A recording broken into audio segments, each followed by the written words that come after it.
Você já parou para pensar como o sistema que garante a sua aposentadoria pode estar caminhando para um abismo?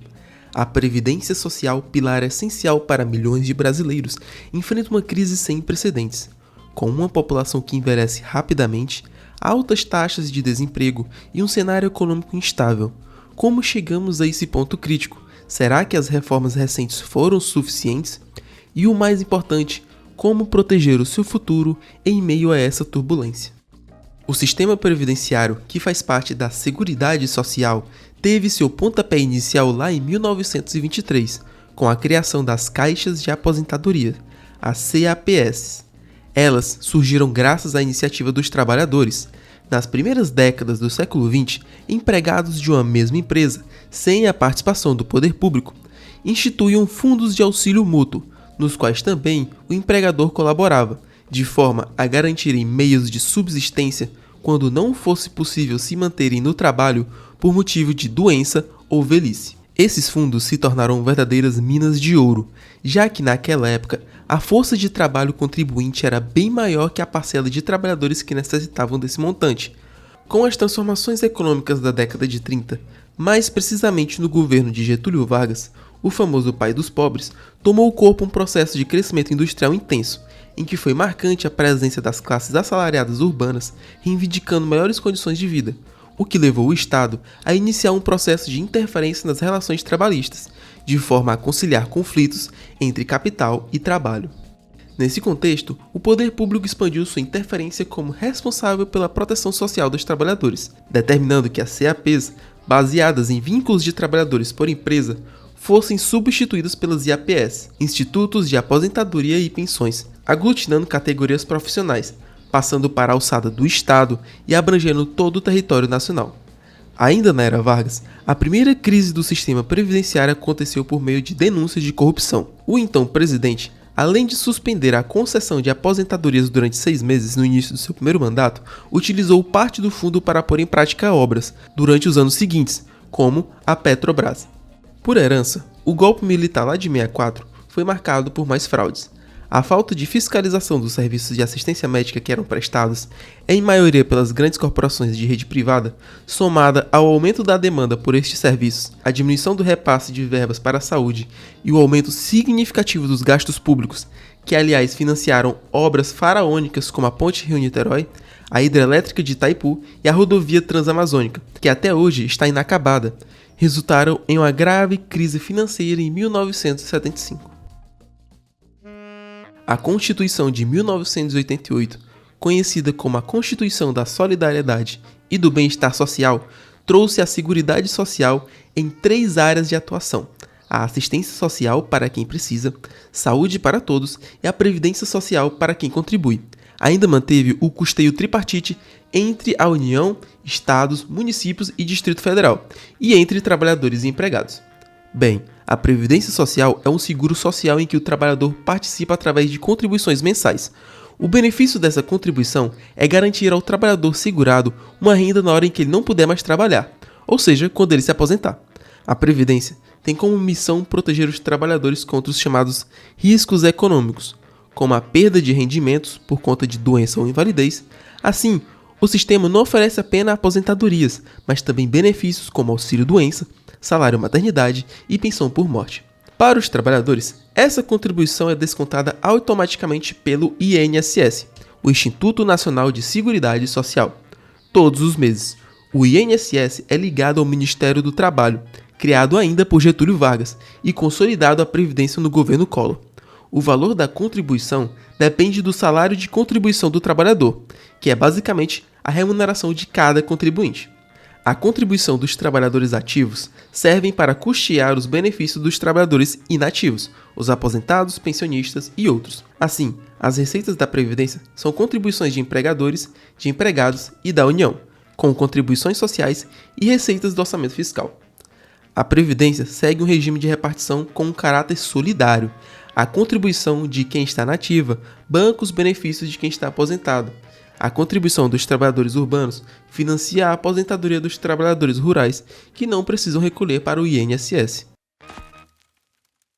Em 1923, Quando a Previdência foi criada, as pessoas com mais de 60 anos eram apenas 4% do total.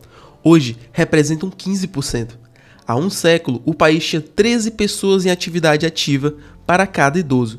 Atualmente, a proporção é de 4 para 1. Com o tempo, as pessoas deixam de ser contribuintes para se tornarem beneficiárias.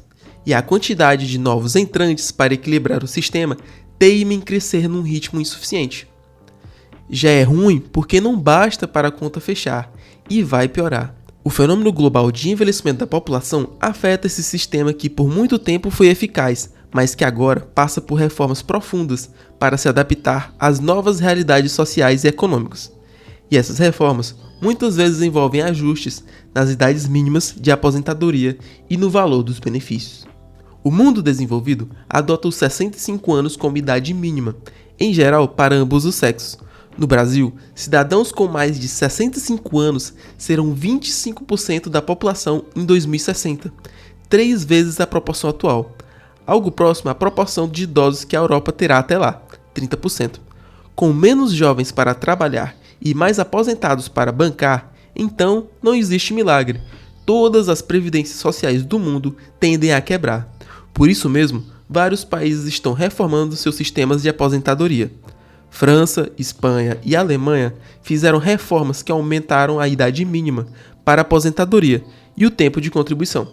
Nesses 3 países, a idade mínima para se aposentar é 65 anos. Na próxima década, porém, passará para 67.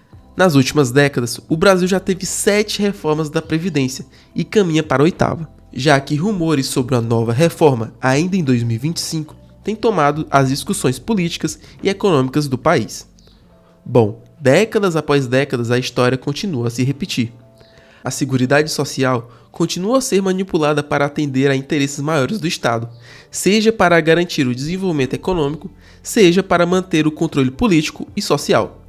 Na era Vargas, embora houvesse uma tentativa de garantir os direitos dos trabalhadores e de criar uma rede de proteção social, o desvio de recursos comprometeu a efetividade desses programas.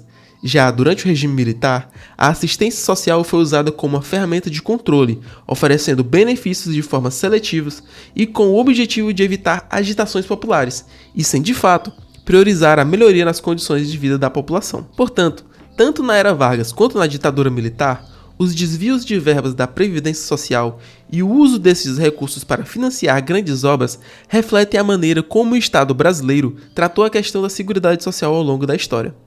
A utilização de recursos destinados ao bem-estar social da população para fins de desenvolvimento econômico ou controle social resultou em uma precarização das políticas públicas de assistência, afetando diretamente os trabalhadores e as camadas mais vulneráveis da sociedade.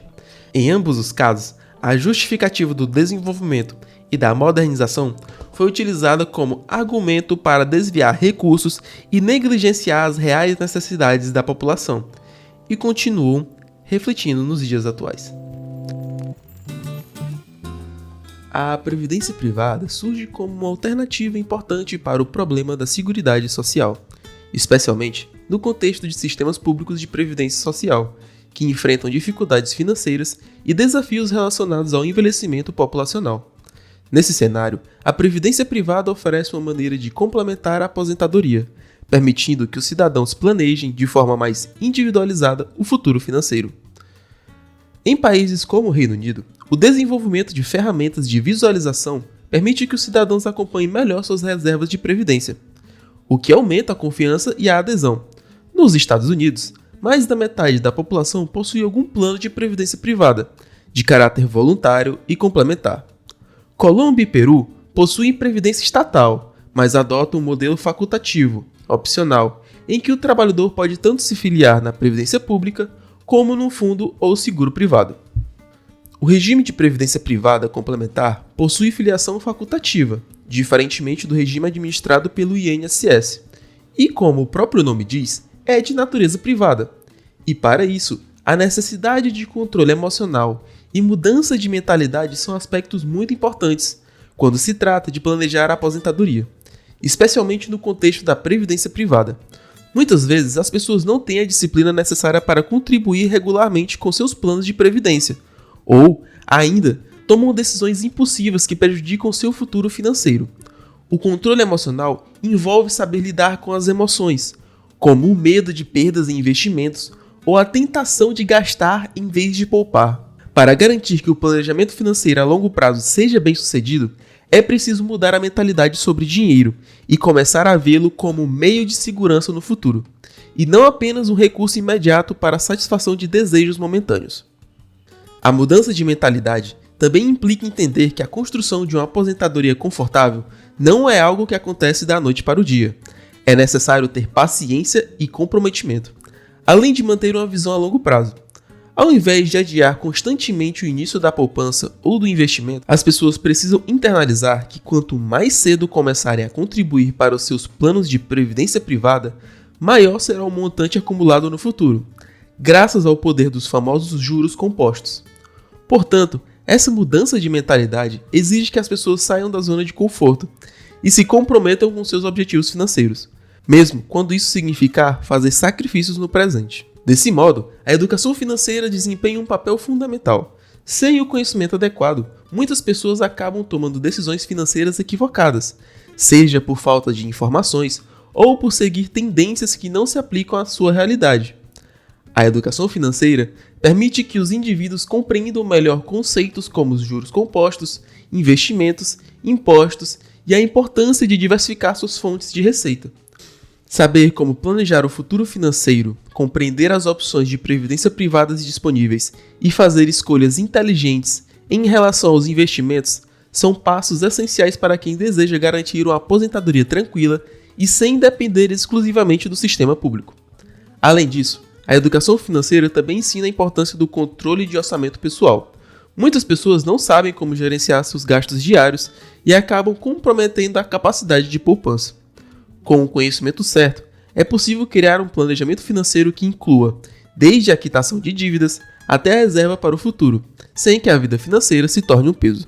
Por fim, ao fortalecer a educação financeira, os indivíduos podem tomar decisões mais conscientes, que só não garantem uma aposentadoria mais tranquila, mas também proporcionam uma maior sensação de segurança e bem-estar financeiro ao longo da vida.